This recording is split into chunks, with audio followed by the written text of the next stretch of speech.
let's crack on then. And so thank you everybody for being here, the audience, as well as for our co-hosts here, helping us to explore how to improve police accountability and scrutiny. And as part of the Mayor's London's action plan, which has committed to deliver an overhaul of community engagement and scrutiny structures to ensure that London's diverse communities are better represented. And so we have here two key leads from the mayoral office that's helping us to explore some of the questions and some of the perspectives from their perspectives about how we're going to achieve this ambition. And this consultation, as you know, is really from the Black African and Black Caribbean perspectives who have that racialized experience of policing that we want to better attend to. So I'm going to start with a question and ask at that same time, Sophie, if you could introduce yourself and also answer the question, and I'll ask the same of Jeff and Colin, if I may. So, Sophie, and you're going to introduce yourself and your role. Could you please clarify for people joining online the roles, differences, and relationship between MOPAC and the Met Police? There's often a blurring of that line, and I would really, the audience would appreciate if we could clarify the distinction. Sophie. No, of course. Thanks, Jacqui. So I'm Sophie Linden. I'm the Deputy Mayor for Policing and Crime in London. So I work very closely with Sadiq, who's obviously the Mayor of London, but he is basically what's called the Police and Crime Commissioner for London. Every police force has a police and crime commissioner. He delegates it all down, most of it down to me to do a lot of the day-to-day work. What that means is we have statutory responsibility to hold the Met to account, to make sure it's efficient and effective and delivers value for money. We also have responsibility to bring in the community voice into policing, but really, and we set the budget for the Metropolitan Police and the prioritisation around the budget, and we publish a police and crime plan that sets the priorities for policing and the priorities in London that we want to tackle around policing and crime. And Colin or Jeff will come on to what the Met will do, but the very clear distinction is we do not have any powers over what we call operational policing. So the individual police officer decisions around how they use their powers, how the force works, is down to the leadership of the Met. What we do is we scrutinise that and hold that accountable. And the other thing that we do, which is not so much for this meeting, but just so people know, is we do a lot of commissioning of services. So we commission the victim services for London. We commission services to help people not commit crimes. And when they have committed crimes, we commission services to help them not go back into committing crime as well. That's such a point of clarity, which is really helpful for our audience. Thank you very much for that. And what does MOPAC actually stand for? It's called MOPAC is the Mayor's Office of Policing and Crime. Thank you so much. And Jeff, I wonder if you might come next because you came in before Colin, so we'll go sequentially. So if you could introduce yourself and also what you think of the roles and differences and relationship with the Met Police. So you're located from the Met Police perspective. Thank you. Jeff. Thank you. So good evening to everybody. My name's Jeff Booth. I have a dual role.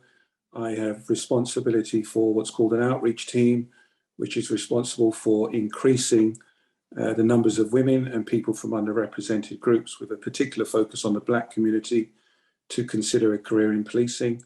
Plus, I'm also the programme director for the London Police Race Action Plan, which has got an overall responsibility for the Met, demonstrating that it's an anti-racist organisation and how we can improve the policing service, in particular for the Black community. Now, in terms of policing, really condense it down, the role of the police is to prevent crime, it is to protect the people and protect property. It's also there to maintain law and order, and it's also to bring offenders to justice.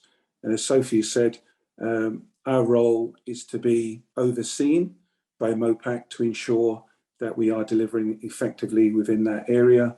There is also Her Majesty's Inspectorate of Fire and Rescue Service, which also looks at holding us to account. But that's a very, very basic overview of our role in terms of policing. Thank you so much, Jeff. That was really helpful. And Colin, if you could introduce yourself and clarity about your role and the differences between that and MOPAC. Colin? Jacqui. Thank you, Jacqui. Can you hear me okay? Yes, we can. Yeah, brilliant. No, thank you. And thank you for the invite. So my name is Colin Mingrove. I'm a commander now in the Met. Until recently, I was the BCU commander for Central South, which is Lambeth and Southwark boroughs, and was responsible for policing in that area, and have recently handed over to a new BCU commander, Seb Ajay Yadav, who's just taken up the role. My new role now is I've come into an area of policing which has been called CPI, which is around crime prevention, inclusion and engagement. So one of my roles is around is responsibility for strategic engagement with the Met, and working really closely with Jeff and his team around outreach, and also the new London Police Race Action Plan. And so bringing the experiences and learning that I've taken from Lambeth and Southwark into that central role, which hopefully will be really positive and bring some of that learning from the local areas into the more strategic engagement that the Met does. And I think, as Jeff says, that, and Sophie has outlined, there is a sort of a difference between sort of MOPAC, what the role of MOPAC and the police is. So to sort of expand on Jeff, so the Commissioner has just launched the new turnaround plan, which has 9 priorities for police in London, and currently that plan is publicly available, and the Commissioner has invited the community and partners and other organisations to comment on that plan. So it's not a fixed plan as yet. There's a degree of consultation that's taking place at the moment to make sure that our strategic and operational priorities and the work that we do is influenced and informed by what communities and groups and others tell us they'd like us to do. So it's just one part of the way that we consult and engage in London. And I think the scrutiny role that MOPAC plays across the Met is mirrored in some ways at borough level through safe neighbourhood boards or community monitoring groups that examine stop and search, and through independent custody visitors that visit custody suites. So there is that. Sorry, Jacqui, look, I'm going on too much. You know what I'm like. Yeah.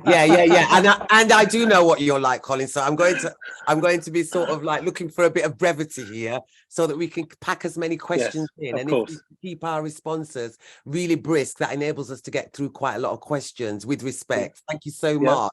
You're welcome. Welcome your participation in this meeting too. This next question is really directed at Sophie, because I think what's happened here is that you've made the distinction between what MOPAC does, which is the overview and scrutiny, and the Met actually delivering operational services, very clear. So the next question is about this consultation, is about locally led police engagement and scrutiny, some of which is managed by MOPAC. Trust and confidence in MOPAC's ability to scrutinise and hold the police to account has always been low from the Black community's perspective. How are MOPAC planning to improve this situation? And this is a question just for Sophie. Sophie. Well, it is. Yeah, I think it is. No, you're right. Yeah. That's fine. I mean, it's a fair enough question. And one of the things actually is having meetings and doing webinars like this. But actually, really we know that that's what people think, and we know that it's really important that communities, not just Black communities, but communities can see that the Met has been held to account. And after the murder of George Floyd, we undertook a lot of work, which was around trust and confidence, and why trust and confidence, particularly amongst the Black community, had fallen. And one of the things that was said to us is that people wanted to have better local scrutiny arrangements. And this is part of the work that you're doing, Jacqui, with us, which is to consult, to listen, and to look at what we can do to improve the mechanisms that we have already. Because I'm really clear, and the consultation was really clear. So the mechanisms we have at the ready, people don't know about them enough, and that's our fault, not the community's fault. They aren't robust enough, and they don't look like the communities they're serving. They're not diverse enough. So what we said is that we wanted to overhaul those community engagement mechanisms to make sure that they were more robust, much more diverse, and also that the experiences of those who felt they were over policed were heard. And that's what this consultation that we've been doing is about. And I really hope today we can talk about some of the good proposals that have been coming through, because I think by having better community accountability at a local level mechanisms, we will increase the trust and confidence of MOPAC, that we are holding the police to account, because it needs to be seen and people need to to feel it, and that's part of what we're doing in these webinars and these consultations. Thank you so much. And in doing this work, we have received pushback from the community, whereby many have not wanted to be involved. So it's been quite a difficult consultation. It's not been a straight road at all. They say, our Black communities, that it is because many consultations have taken place before, yet the recommendations that have emerged from them have not been implemented. Yeah. What is going to be different on this occasion? So this is, yeah, no, and that's, I completely get that. People, what you're talking about is consultation fatigue. You're constantly telling people what you want, your recommendations, and then it feels like they're just put on a shelf and nothing happens. Our plan was an action plan. It wasn't about recommendations. This is part of the actions that we said we would do, which is consult, listen, and what do those structures need to look like. But I can give you some examples from the action plan that have already happened. We said there would be a pilot of road traffic stops. That has happened. The Met did a pilot of road traffic stops, and actually what's happened is it's been taken up nationally and it will be nationally rolled out. We said that we would look at handcuffing data and the Met would review handcuffing policy. That has happened, and we can see handcuffing actually reducing. I know it probably isn't being felt at the moment, but actually the stats can see it. And one last thing is, we said we would publish what we call a race equality dashboard, all these statistics we have which show what is happening to Black and minority ethnic communities in London, the use of police powers, strip search, taser, stop and search, and all other sorts of things. We said we would publish that. We have. It's a dashboard now. So I hope that can give people some confidence that what we have said we are doing, we haven't finished it all. This is part of the plan, but we will finish it. And so how will those recommendations that emerge from this actually work in interaction with those actions that are already being implemented? So some of them may not work in interaction, some of them may. So, but what will happen in implementing the recommendations is that we want to have consistency across London around what is happening locally that encourages people to come forward, to give their time, which I am always deeply grateful for, because people live busy lives. People have to work very hard. They have caring responsibilities, families, elder relations to look after, and life is tough. So I'm always really, really grateful for that. But what we will be doing is implementing. We're already, as part of the action plan, we've looked at a pilot in Hackney, and we're looking at a pilot in Croydon. That pilot in Hackney is about to get up and running. So we can show where we have what we have said we are doing. It will interact in some ways with the action plan, but not all of the action plan. Okay. It depends on what comes out of it. Okay, brilliant. So MOPAC declared itself as being anti-racism. What additional steps to commissioning this consultation will be taken to realise this ambition? Yeah, I mean, and it's the same for the Met, and Colin and Jeff have talked about being an anti-racist organisation. It's one thing to say it, it's another thing to deliver it. And this is not going to be a short-term thing. It will take time to change both what we're doing in commissioning and also in the Met as well. And I really do recognise that. And when we commissioned this work, we were really clear. We wanted to make sure that we were discussing with Black communities and making sure that we could get an organisation like Black Thrive to come in and help us. But in terms of being anti-racist, what it means is that we have to make sure that every bit of what we do in MOPAC is very clear. It's not good enough to say, just taking a stand and say we're not, that we want to root out racism. Our organisation has to be anti-racist, and we're doing a lot of work internally around training and around making sure that happens. Excellent, really helpful. And we've got a Professor Kamara Jones that's actually coming on a couple of days' time, who's a global expert on anti-racism. Fantastic. And it would be great for us to, as part of this consultation, to learn from what it really takes to be an anti-racism institution, something which we're really trying to learn in the UK, and of which there are many lessons that we can learn from in the States and other parts of the globe. I'd actually like to build on the point that you've said there, Sophie, which is from the Met's perspective, what are they doing about being an anti-racism police force, because this fundamentally is what will help to change the racialized experience of policing. So Jeff, I wonder if you could help us understand from your perspective what you were doing in realizing that ambition for the Met Police.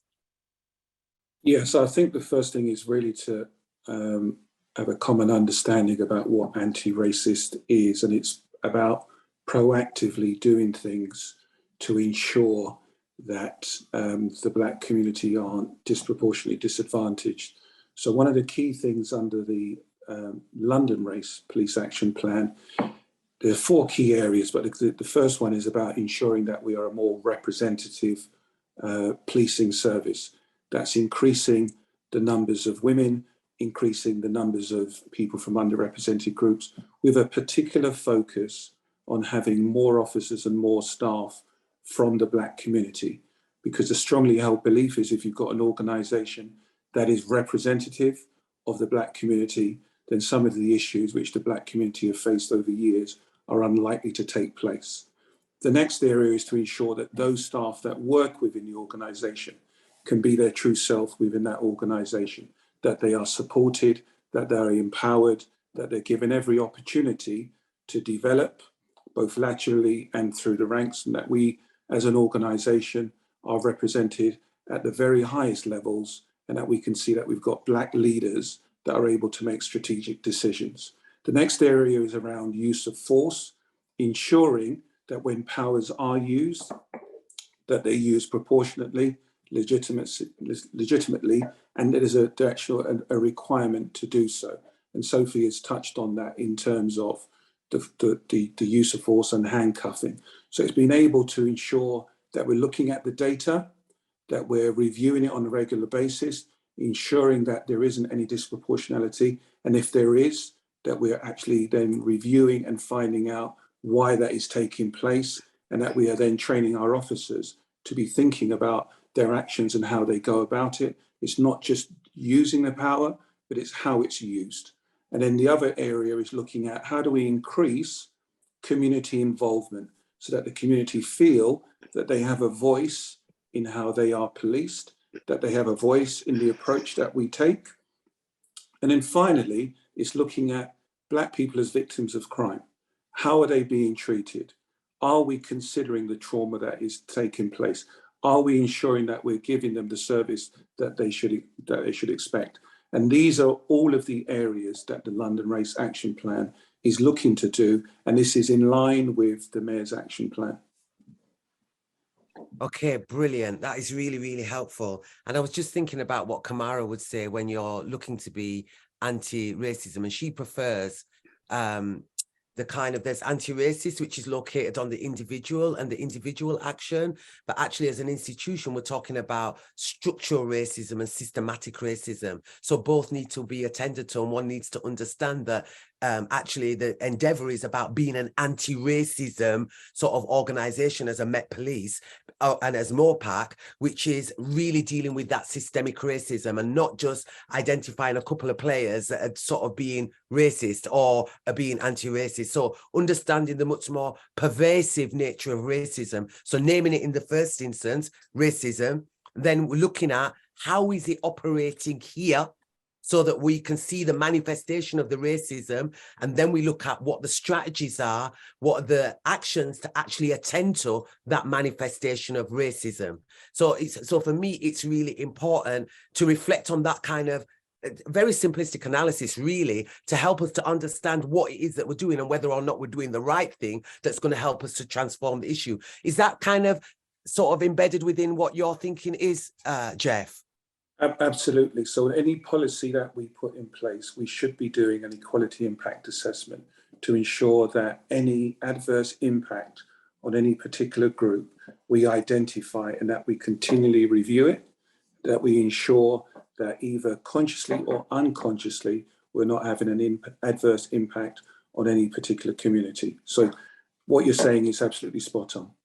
So actually, I would sort of add to that, that when we're doing an equality or an equity impact assessment, that what we might start building into that is an anti-racism strand when we're dealing with race as part of that impact assessment. Yeah, so you know, there's ways that we can take it forward as we are evolving on making ourselves fit for purpose on this ambition. So thank you so much for what it is that you're striving to do. Yeah, we're looking for greater collaboration, obviously, in this going forward, because I think that it's going to take the whole range of stakeholders to get that into the zone where we want it to be. And actually, so it's great that you're talking about community involvement in order to help that, because that collaborative contribution will give that kind of feedback to help to know whether or not you're going in the right direction or what. And the same applies as what Sophie talked about from the mayoral's action plan. So, okay, ideas, and that feeds nicely into ideas about community involvement in police scrutiny and accountability is at the heart of this consultation. Thus far, we've heard several great ideas for how police scrutiny and accountability can be improved. To name but a few: resourcing and funding communities and paying the right people to participate in scrutiny activities. Principles of democracy are seen as mission critical for an overhaul of engagement and scrutiny, so that transparency, accountability of those involved, and inclusion are paramount. Developing a race equity framework similar to that in the mental health arena, which is called the Patient and Carer Race Equity Framework, otherwise known as the PCREF, and co-producing accountability mechanisms so that specific communities design the what, when, where and how of these mechanisms, ensuring that it fits a local community's needs and experience of policing. What are your thoughts on any of these ideas? You can select whichever, or just have a general commentary on all of it. Colin, I'm going to ask you to start because we haven't heard from you yet. Thank you, Jacqui. Yeah, no, I think some of the principles around co-producing I think are really important. So I think, yeah, one of the things I've learned over the last few years is where police and police officers, whether individual officers working on a ward or even indeed myself as a police leader, the opportunities you can take to try and jointly work with partners and communities to come up with solutions and plans, it's far richer, far better in terms of the police service providing a service. And also it's tailored and takes into account local voices and local feedback and local needs and so on. And I think I think where as well we're able to probably take more opportunities to be public facing, and so that you can answer questions, you can have that ongoing dialogue. Again, in response to recent incidents or as an ongoing, I think the Croydon model was mentioned. I know that there's some work going on in Lambeth around meeting regularly on a regular basis with community members and senior officers from the policing team. I think where we can take those opportunities to close the gap between sort of decision making and accountability and local people and representatives, I think that really helps. It gives a space for people to provide a voice and provide feedback, and provides the opportunity for officers to respond and to explain what's happening.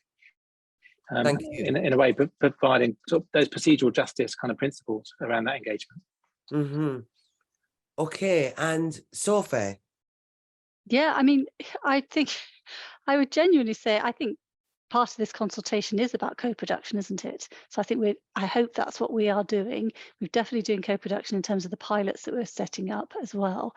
So absolutely agree. That's the last one that you said around co-production, because the action plan itself was co-produced as well. So it's incredibly important, and that co-production has got to continue. It's not just you do it and then it's fine. You've got to keep those conversations going.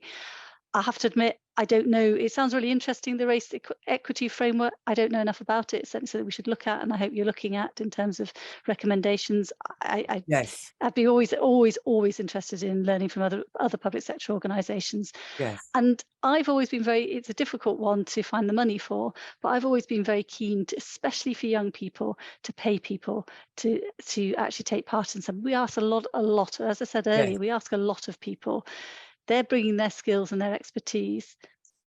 we're professionals, we get paid, why don't we also pay? And I am interested in that, if we can find the, if we can find the budget.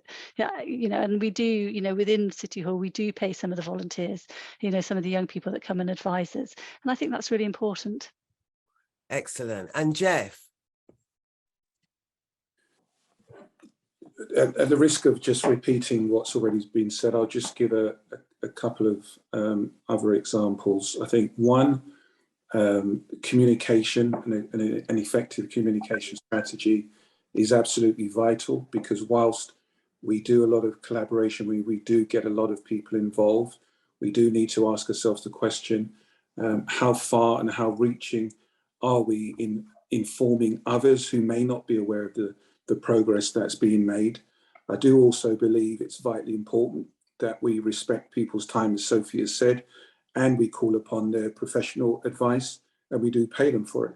We've been able to, within the particular area of outreach, where we've done some really fantastic work in attracting, in particular, the Black community to consider joining. We've been able to do that by working with key community groups and charities locally, but we've been paying them for their support and their advice. We've got that funding from MOPAC, who've been able to give us a community outreach fund. And the key thing that I've been hearing from people is, prior to us doing this, is why do you expect key people from the Black community to do things for free, whereas if you were going to go to somebody from a white community, you would pay them? So the fact that we've now got this fund and people have been able to apply for it, it is really proven beneficial. So I think it really is the way to go forward, but we also need to make sure that there are the right monitoring processes in place so that we do get value for money. Okay, that's really, really helpful. And I think the whole thing around data and transparency and timely access to data in where all these mechanisms, wherever they're located, these scrutiny and accountability mechanisms, it needs to be something that really builds into what it is that you're doing, so that actually we're fit for the 21st century, that we have the ability to be really agile. You talk about the dashboards. How are these being sort of like utilized at that very local level, not just at a sort of regional level or a BCU kind of like level? And how are the communities able to help to analyze what that data is actually saying, so that you've got not just one version of the truth, but you've got multiple perspectives that leads to the opportunity to get much closer to what the real version of the truth is, that might then inform you about what the better solutions, better responses going forward might be. So I'm hearing what it is that you're saying, that you're on this kind of like road, and we're just talking about how can we improve that even further than where it is at present. So the next question is around how can we talk about things that you perhaps haven't talked about before. So MOPAC and the Met Police are looking for volunteers to engage with locally led police accountability and scrutiny. Some of these are managed by MOPAC and some by the Met Police. You've actually talked about this, Jeff, in a sort of a way, talking about some of this community outreach fund. Is that what that is about? Yeah. Okay. No, we've got a London Safety Centre, which looks at getting volunteers. We have many people in different walks of life who, with their spare time, some people who have got busy day jobs, but they want to give back something to the community. They've got a particular skill in a certain area.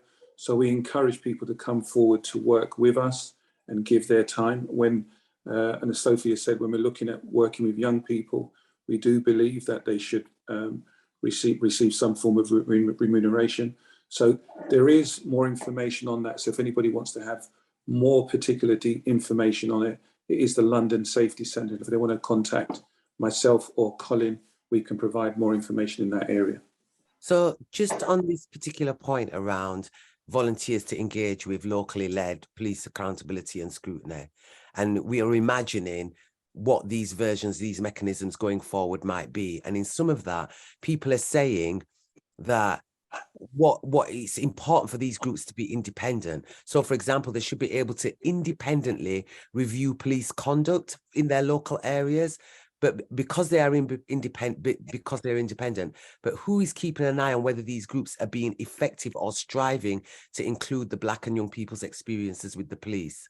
So how do we hold the groups even to account if they are failing to make an impact on behalf of their community? I think that's a very good question, and one of the things that does need to happen, and actually should happen quite quickly, really, is I can't really see why they shouldn't. People should know who are on the groups, you know, or whether that be safer neighbourhood boards, community monitoring groups, or IAGs within the Met or advisory groups. I think it's really important that there is some transparency. So I think we should be looking at how do we do that quickly. We do need that transparency because people need to know.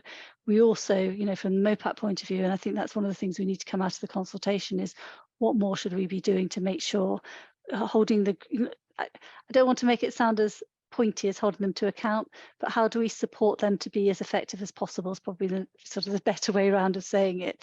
And that is by good training, by really trying to help them in terms of reaching out to the community, but it's also by ensuring people know what is it that they've done, what is it that they've looked at, what are the key lessons, and just trying to get some of that information out is really, really important. So there's some things we can do, I think, and it goes back to trust and confidence as well, doesn't it? Some things we can do which may be about paying some people some money, but also it should be about being really clear about, well, what's the point of doing this? The point of doing it is that you've had an impact and you've improved policing, and you've improved policing for your community. And how do we show that? And how do we make sure that people who, you know, people know that is happening? Because at the moment there's not enough information on that. So that's the whole thing about transparency, but it's also about democratic accountability in relation to some of these sort of mechanisms. So actually there's a level of transparency in relation to who gets in on these places, into these roles. And then, as you say, what's the evidence of your effectiveness on a regular and consistent basis that you're feeding back to the community to build that trust and confidence in that what you are doing is helping to improve the situation in terms of the racialized experience of policing. So that's really helpful that we're really on that sharper endeavor to bring more clarity, accountability and transparency to all these kind of interventions, these mechanisms that are really trying to serve, really transforming both the trust and confidence, but essentially the experience of policing that has caused us to even be in the midst of this consultation at this moment.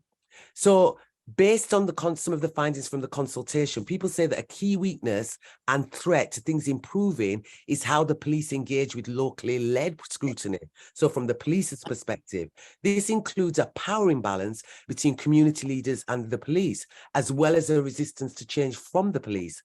What do you think can be changed to address issues, these kind of issues, and how is it built into a blueprint for locally led police scrutiny? And I might ask Colin and Jeff to come from their direction before you come in on that, Sophie, because that's more leaning to their kind of accountability on as it were. Jeff, Colin. Yeah, so I was going to say, yeah, no, so yeah, no, it's a really good and important question around, yeah, not just around transparency of who gets involved in various panels, but how do panels get selected, who goes on to them, and how their work or their scrutiny function is seen by the rest of the public. Because not everyone has got time or inclination to necessarily give up to be involved, but have an interest and want to ask questions and have a voice heard. So I think it's thinking about some of the principles of how panels should operate, and certainly, you know, around those public meetings, that public interface, I think is really important, because then there's opportunities for members of the public to be involved, to potentially join those panels, see the panels in action, see how they've been held in the police to account, and how members of the public can ask questions directly of local senior police officers about some of the matters that are of local interest or concern. So I think that there's something there to consider. I think the democratic applying the democratic principles, I guess that needs some real further thought, because I suppose one of the things around policing is operational independence. I think the other areas around, you know, so independent advisory groups, for example, are sort of neutral and independent in their nature, and don't necessarily provide a scrutiny function, more a critical friend type role. But it's thinking about how a panel which would scrutinise, you know, things like stop and search or local police and crime plans, would be formed, and thinking about what the framework might be to provide sort of admin support, terms of reference, elections, things of that nature that perhaps have some democratic principles in nature, but aren't necessarily political or democratic in the sense that people vote for people to be on the panels. So there's lots of things to think about in there, I think. And I think part of the consultation and what comes out of this will be really interesting in terms of how that's formed and how that takes shape. Jeff, can you focus us on this power imbalance between community leaders and the police in terms of a key element of more effective police scrutiny and accountability? And the risk, in a sense, is that we might create structures, but actually the police resistance to this change of more better police engagement and locally led scrutiny of them might not manifest. So what is it that yous are going to do in order to address that particular component? Because that's one of the key issues that is a threat to being really effective in evolving this this work. Jeff? So I think it starts off with the mindset of recognizing that we provide a service to the public. So we should expect and we should encourage the public to be holding us to account on a regular basis. And it's about continually improving and looking at, we've done something well, why did we do it well, how could we improve? If we've done something that didn't go so well, how could we continue to improve? But if the starting point is working collaboratively and saying, what is it that we collectively want to achieve at a local level? There should be an agreement that 1, we're looking to prevent crime. 2, we're looking to protect the vulnerable people.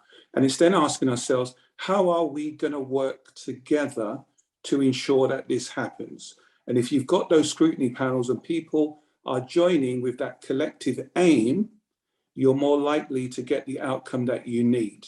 I would have absolutely no issues when I used to work as the basic command unit commander for Croydon, Bromley and Sutton. But I've had no issues with the public coming to me and holding me to account. But one of the things that I would also say to them is, I need you to be held accountable, because if you are coming to a meeting and you are a representative of the community, I will be asking you, what are you doing with the community to help us collectively improve the policing for our community? It's a joint, it's a partnership. We've both got to be working on this, and I don't mind people holding me to account, but I would also expect the community to be working with us to help improve the policing for the community that they live in. Okay, so final question from me before I go over to the floor.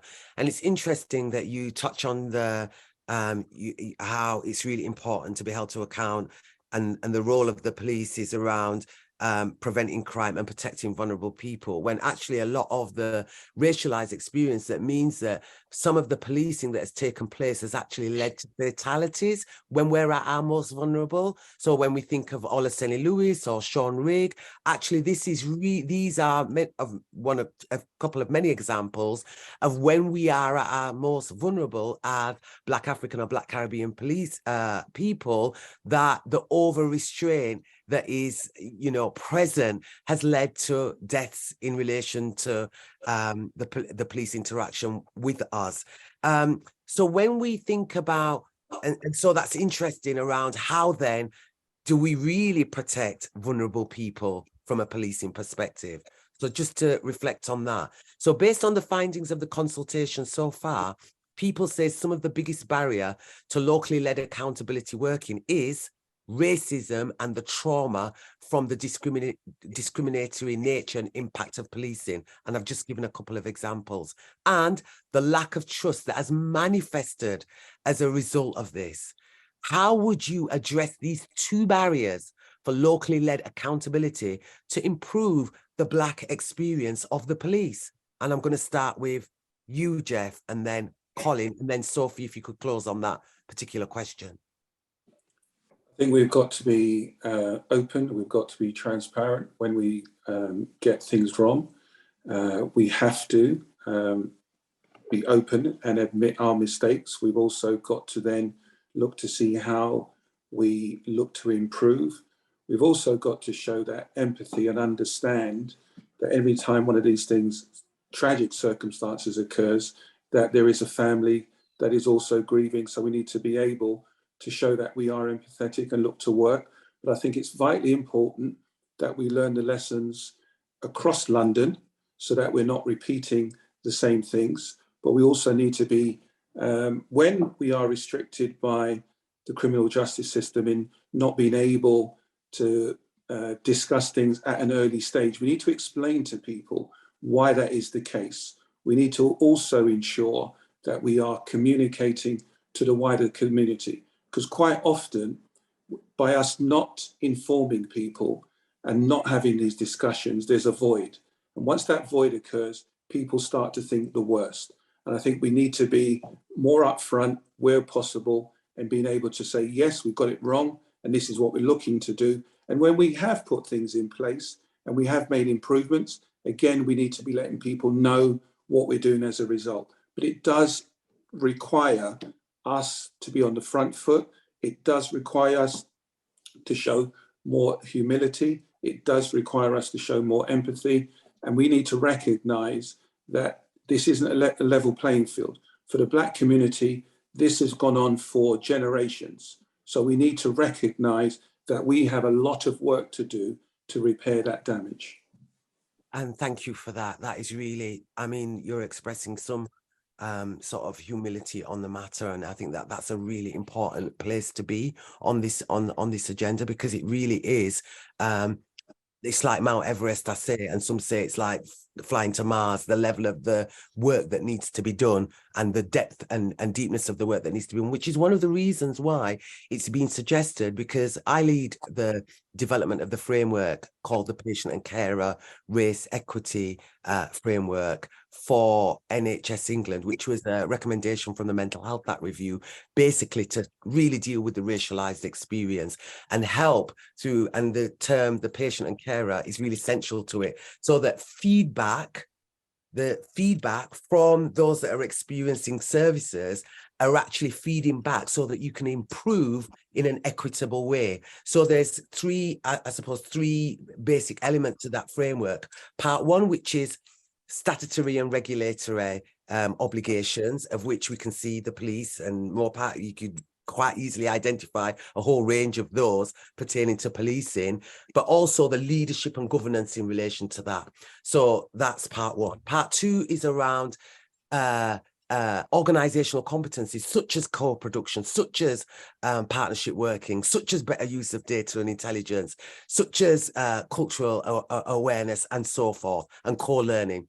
And then part three is around finding a whole range of measures to actually measure or not whether or not things are improving from the patient, care and community perspectives. And I actually understand why people are saying to me, why can we not replicate something like this in relation to this? So I will definitely make sure that we feed some of that learning in. That's going to be a mandatory framework across the country from April, the first quarter of this year. And it's been a framework that's been developed over the past couple of years. And it will be mandatory across England, across every mental health trust across the country. And it's interesting, and why I sort of reflect on it in this context is because some of the data in relation to the Mental Health Act and its implementation pertains to the racialized experience of policing, i.e. Section 135 of the Mental Health Act and Section 136, which is where the police have powers to detain or have that interaction with mental health services. Therefore, people, when they're at their most vulnerable. So I just want to draw a reference to that because I think it's relevant to this discussion, and particularly to this particular question. I don't know, Colin or Sophie, if you want to add to this before we go to question and answers from the community. I just think it's the core of that question is so important, isn't it? And Jeff touched on it, that there is just a legacy and current distrust and lack of trust and confidence in the police. And this this part, this scrutiny and what we come up with in engagement is only one part of tackling it. There has to be all sorts of other things, which the Mayor, myself and the new Commissioner of the Met, Sir Mark Rowley, are really clear has to change. And Colin talked about the turnaround plan. That's what the turnaround plan is about as well, about improving trust and confidence, by improving the service, by making it equal and fair, and making sure that Londoners, particularly Black Londoners, get the service they deserve. It will take time, and all those pieces have to come together and work in order for trust and confidence to improve. Because why would you get involved if you think it will make no difference? If you have a really poor experience, you know, it is a difficult thing to do. So it's like a jigsaw, putting the jigsaw together, and when all the pieces come together, I think we will make, you know, I hope and I believe we'll make real progress in improving, not just improving trust and confidence, but the really important thing for me as well is improving the safety of Londoners, and particularly Black Londoners, because the Met are there to serve them, and at the moment a lot of people feel that they're not doing it properly. Exactly. What people are looking for is a police service, not a police force. Lovely. So I think that we might just close on that and now start taking questions from the audience. Okay. Georgia, can you help us with this? Yep, I've got them here. So thank you, speakers, and thank you to the audience for submitting some questions using the Q&A function. So I've got a list of questions. There are about 5 of them. And the first one is, how can we ensure that investigations into the police, which are done by locally led groups, are truly impartial and free from conflict of interest?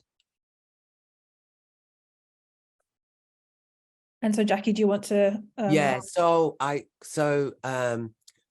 Colin, do you want to take this question?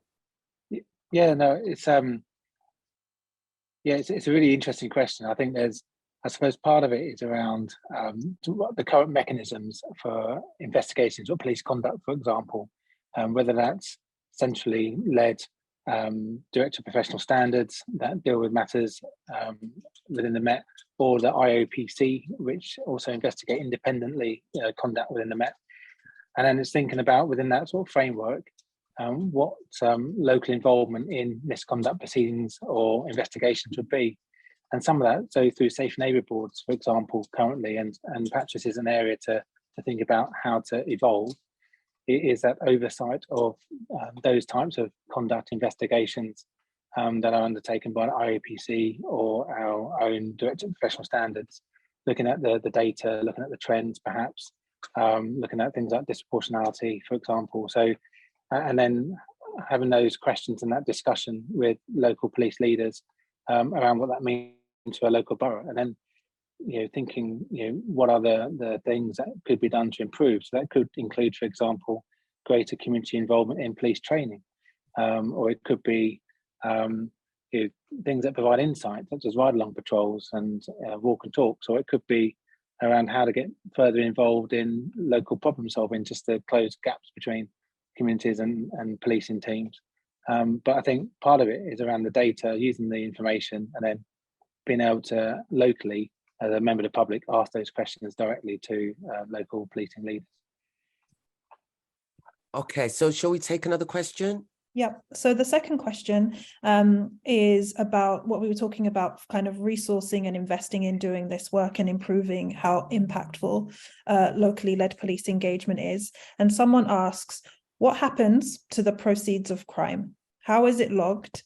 And is it invested back into the community? And we've heard this idea before, that actually that's where we can source the funding needed to resource this work and to pay the right people to be part of it. So we've heard this idea before, and I guess my question is, what do the speakers think about this, and what's the barriers to making this happen? Why can't the proceeds of crime be used to fund community level work? I can quickly provide a quick answer to this and defer to colleagues. I think it's a really great idea, and it's something that does happen. So local policing teams are able to bid in to proceeds of crimes funding to support local projects that help to reduce crime. I can think of a couple of examples where that has happened. And I think MOPAC may be looking at some of this area as well. So I think whatever opportunities we can find to reinvest and to support local community groups working with the police in this way, using that funding stream is a good one to explore. Okay. Shall we?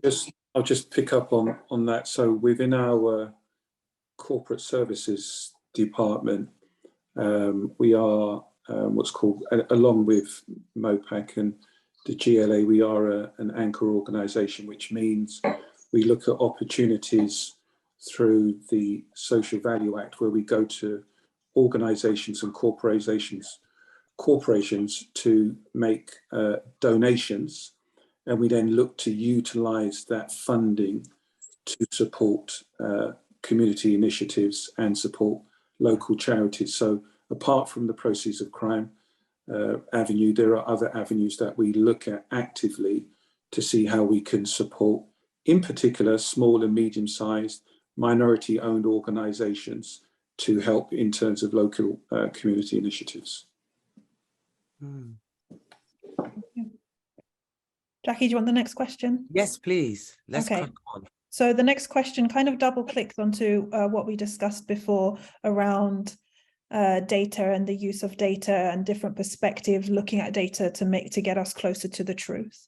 So someone says that although there is a wealth of data available, none of it is from the community perspective. And they think that's because communities do not have access to conduct independent research, and then they need independent research funding. They say this needs to change in order to ensure effective scrutiny sets off from the right baseline and drives the necessary changes going forward.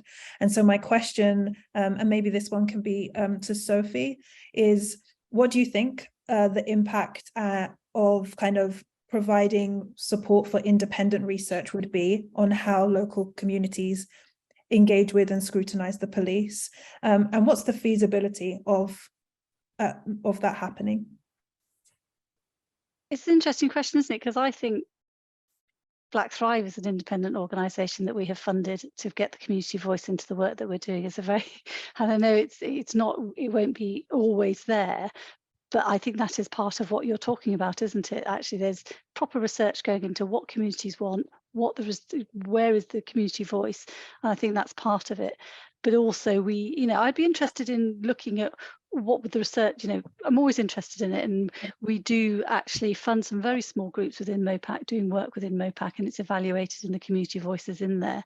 And the last thing I'd say around that is that whilst it's probably not exactly what you're describing, we do bring the community voice in because we do the community, a lot of community engagement, but also we regularly, and I know this is what I mean about not exactly what you're describing, we regularly poll Londoners through our public attitude survey, and that's an important way, and that's why we know for absolute sure that trust and confidence has fallen.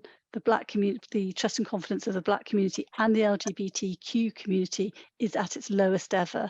So we know what the statistics tell us because we fund, we do that on a quarterly basis. I know it's not exactly what you're describing, and then we also, depending on where we are, also do fund some small organisations such as Black Thrive to do that type of work, and I would be really interested in that going forward as well. Okay, that's really, really helpful. I saw a question here, which is essentially how is the police actually or what are you doing about preventing racism in the police force? What is actually being done to actually stop racist police officers from operating? So that's something from the police could answer that. What are you doing to root out racism in the police force? Yeah, so I can start off by answering that. So I think it always starts with your own personal leadership. If you're in a senior leadership role, in terms of the messaging and the direction and the briefings and the behaviours you exhibit as a senior leader in police. I always make it a theme of my messages to my staff and what I talk about on a regular basis. I think there's something around also using your role around improving representation and opportunity for colleagues, particularly Black colleagues and other underrepresented groups. either as a mentor or a coach, or providing opportunities or listening, and creating spaces, safe spaces where colleagues can talk about their experiences, where I can hear and listen, and then take away actions I can do, which will role model being an anti-racist advocate, to be able to support colleagues, be seen to be supporting, and to just create that environment where people can thrive. I think the other areas around giving people the confidence to be able to speak up and challenge, and to challenge inappropriate things, and to educate others through that process. So in some, whether that's from remarks that people made through to things that need to be subject to a discipline investigation, for example. So creating that environment where the expectation is that people will have a positive duty, if you like, to report things and challenge, I think is really important. And that's part of what a senior leader can do to create that environment. And then following that up with a really robust misconduct process and investigation process. So there's one of the things that the Commissioner has done in the first few months of his commissionership is invest more in a corruption and abuse command, and more in officers who are now investigating those types of instances and allegations, because absolutely we want to root out people who are racist from our organisation, as we do people who are homophobic, sexist, and so on. It's a key way to protect the legitimacy of policing, keep the public safe, and restore trust. So I think I'll pause there, but I think there's something for me which is really important around that personal responsibility as a leader and as a police officer and a member of the police staff, is that's what we do. And then there's that investment in the processes and the structures that follow in order to ensure that we're able to root people out.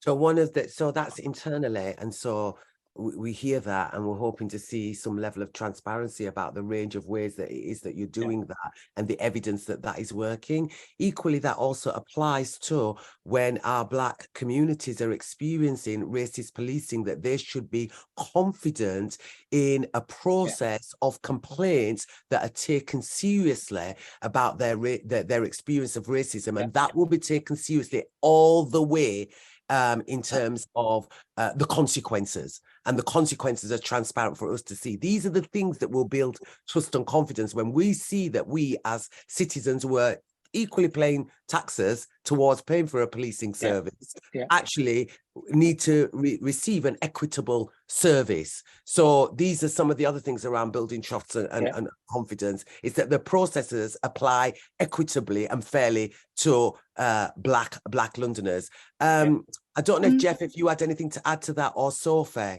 Well, I just really quickly, I completely agree with you about complaints are a small slice of what needs to happen. I completely agree with you. We held a meeting last week about the complaints process, about how can it be more accessible, how can it be more understandable, and also how can people, it was with the community right down in Croydon, and how can people understand that it's had an effect, that they've, one learning has happened, and if it's actually something that somebody needs to be disciplined for, somebody has been disciplined for it. It's not always, and then internally it's got to be really clear, and Colin's talked about it, got to set the standards, anti-racist, zero tolerance of racism, misogyny and homophobia, and then there's got to be very clear ways of supervising officers and staff, and if they cross the line, there's got to be proper consequences for them. I've got, the Commissioner is doing that. The community needs to feel it and to understand that, not to understand that sounds like it's their fault. It's not their fault. They need to see it. They need to feel that there has been a change. And the way that they'll do that is by actually, and there is that link between what happens internally and what happens externally in the way that police London, and they've got to feel a difference in the way they're being policed at the moment. Jeff, thanks for that, Sophie. Jeff, did you want to come in on that?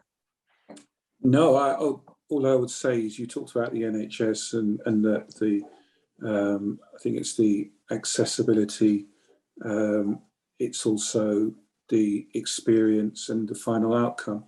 Colin has and both Sophie have touched on it. It really is something that the new Commissioner has made as one of his clear priorities, but we all have a part to play within the organisation, and we've got to demonstrate it over an extended period of time to the community to show that we actually mean what we say, and it's got to be done over an extended period of time before people will start to believe it. Yeah, we're at the point of last chance saloon now, and this is now the time where we move completely beyond rhetoric, as has been already said, around people's anxieties, around ongoing consultations, recommendations. Nothing ain't changed, and actually people are really looking at where is the evidence to support the claims that progress is being made. And so this kind of transparency, accountability, pulling in a whole range of interventions, and because it's a systematic approach. Obviously there's not just one thing, there's a range of things, and being really transparent about those range of things. And we're almost at a baseline now, and actually every month, every quarter, we're supposed to be able to see whether or not what we are doing is making a little bit of difference, because if it isn't, we need to stop it and look to what else it is that we could do that's going to make the transformation necessary to improve the racialized experience of policing. Please, Georgie, I wonder if you could help us with another question. I wonder if you might just be gracious enough, Sophie, Colin and Jeff, to hang on for a few more minutes while we just pick up a couple more questions. Would that be okay with you? Thank you so much. Okay. Yes. So the next question, actually, I've never had anyone ask this, so this is an interesting one. Someone asked if there is a new way of doing this. So I think this is the locally led police engagement, scrutiny, and accountability. If there is a new way of doing this, how can we also see what happens when the territorial support group teams come into our communities? What role do these groups, so locally led groups, have in ensuring transparency when it comes to TSG powers? Who wants to start? Yeah, I'm happy to. The regular complaint, Colin. Yes, I know. And I think there is something around within the framework or within the way that engagement takes place. It's how we involve officers on TSG more. I mean, there are examples where the TSG do community engagement activities, working in various settings, community community events. They participate in a lot of youth activities and a whole range of things. But I think there's something probably greater around how to bring in not just the TSG, but other specialists and other parts of the Met. Because I think when we think about strengthening neighbourhood policing, it's around how to bring the whole of the Met into neighbourhoods to make areas safe. And I think when we do that, whilst the relationship between local officers and local communities is incredibly important and valuable and so on, when we bring in officers from outside who may not be local, there's something we need to think about how to make sure that officers are in tune with local policing needs, local policing style, the needs of local communities, and then when things, when there are complaints or where there are issues, as with any other part of policing, it's how we just make sure there's some transparency in the process and a feedback loop into communities around when those things take place. You see some of my experience of this is that when some of these groups come in that are not the local police, the way that they are policing Black communities is like it's the wild, wild west. It's like every stereotype that you could ever think about the Black body, that's how they are policing in relation to those negative stereotypes. That's what we're talking about. We're talking about people coming in with ideas, images, which are fundamentally racist, and then policing in that way that is of detriment to the Black body. Jeff, what are your thoughts on this, about how we can improve this? Because it's actually an ongoing issue. I know when it was mentioned, Sophie nodded her head because she knows that this is a regular complaint. Jeff? Yeah, so I can say from experience of being a basic command unit where I used to get additional resources coming into the community, and one of my concerns would be whether or not their policing style would be in tune with the local policing. I think we've got to be honest as an organisation, and we've got to be able to say all resources that work within the Met, we've all got a responsibility. Yes. So what that means is, what level of training are we giving? What level of engagement are we giving to those officers so they've got a better understanding and get that feedback from the community, in particular, young black males who will express their concerns. A lot of this training is taking place. We have to expand it because we do need to be able to demonstrate that we are hearing what the public are saying, but we also need to be able to say, just because if there is a high crime area, yes, we are looking to reduce the crime in that area, but it's about how we do it, and it's the lasting impact it has on the community once those resources go. So there is a lot of work that is taking place, and I'm positive because the people that are in charge of the TSG are looking at different ways of being able to be effective in reducing crime, but also raising public confidence. And a lot of that will be joint working with the community, breaking down barriers, understanding perspectives, and those officers that work within those teams, understanding the impact, the lasting impact they have in the way that they go about their duties. Sophie. So I think I agree with all that's been said, but I think there is a fundamental issue here, which was brought up during the Mayor's Action Plan, and I think we need to think very carefully in terms of the local accountability and scrutiny mechanisms that local communities can see who is doing what in their area. So you want to make sure that what everybody's doing within the Metropolitan Police is improving, better trained, better understanding of the communities they're serving.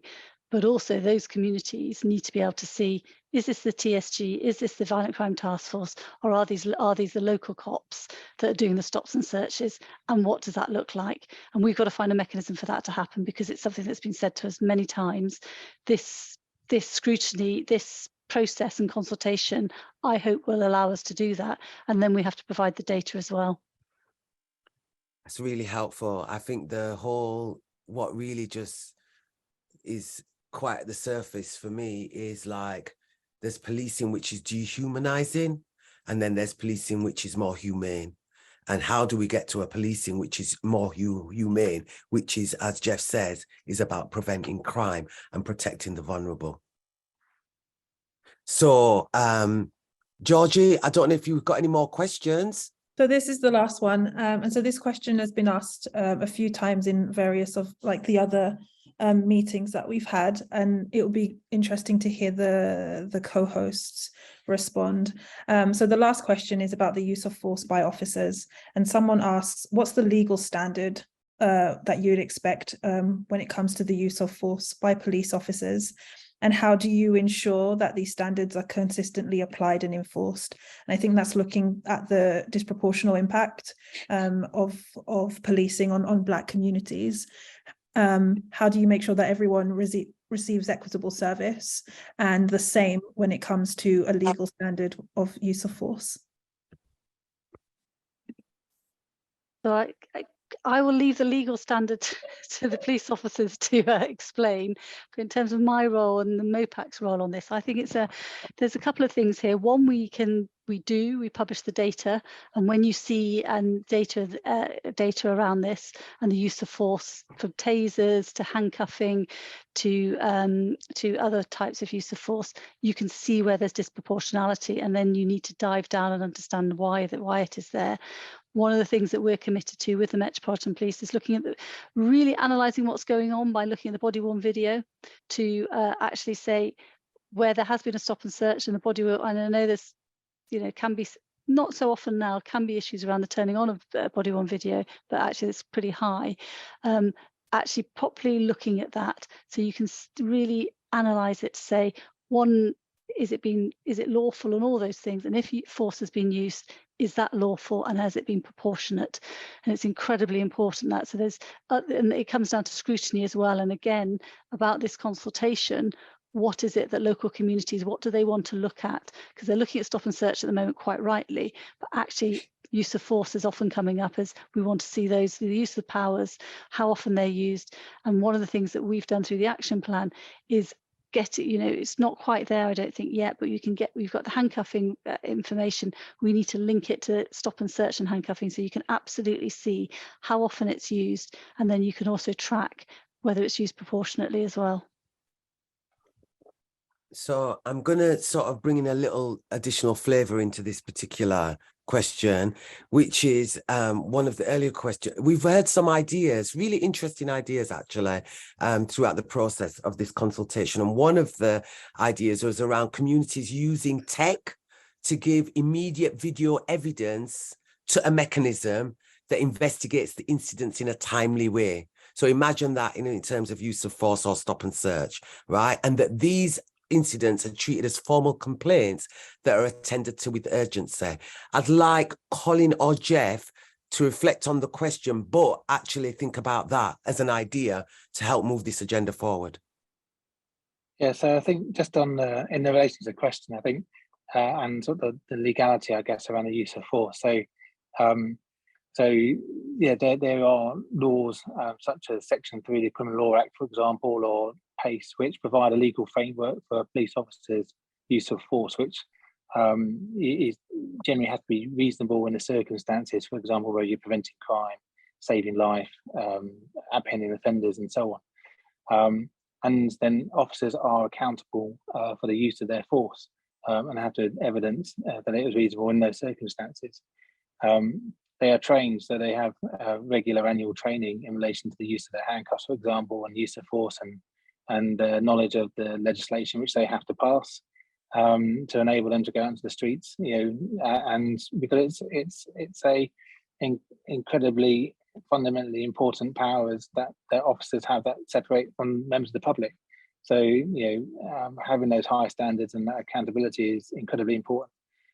As your sort of supplementary, if you like, refers to, is that your level of the public being able to raise a complaint or an issue when there's a belief that use of force has not been justified or has not been reasonable, has been too much force that's been applied, and what the mechanisms are for that, through complaints mechanisms and others.